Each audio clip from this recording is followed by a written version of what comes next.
In November 2006, 6 Muslim imam men were shuffled off an airplane when an ignorant passenger expressed concern. If she knew they were praying towards Mecca, would she still have remembered the terrorism of September 11th that plastered negative images of brown-skinned citizens in her head?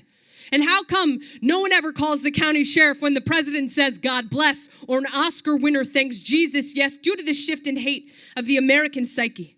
Arabs and Muslims have had their hijab morphed to look like gun racks the same way that Black Panther defense was systematically media purchased and transgressed to look like black men on the offensive to kill.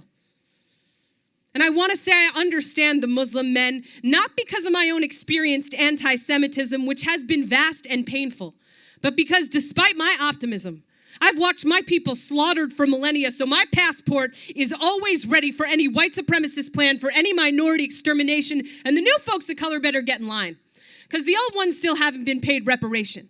And while Black Americans are still lynched, fruitless, ghettoed by gentrification, Arabs and Muslims suffer Hollywood manipulation. Every big budget action flick's got a turban speaking Arabic, hijacking anything with wheels, striking bomb threat deals. But did you know the government escorted the bin Ladens back to Saudi Arabia on 9/11 because they're good buddies with George Bush?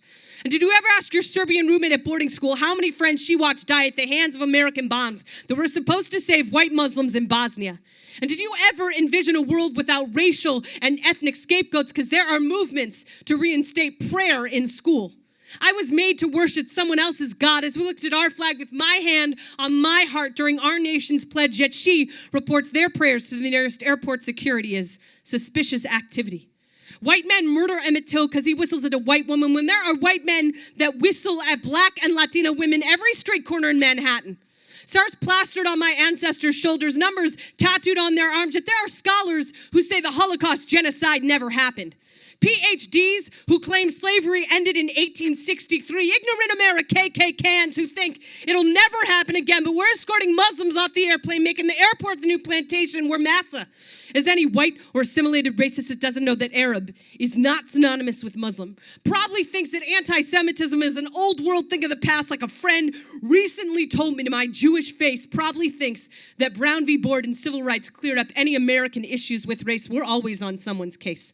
And we'll post their skin tone on wanted ads for extermination. We'll make them metaphorically pick cotton off some realistic plantation, and no one will have been paid reparations. So maybe you could be the new minority without the racism-proof vest.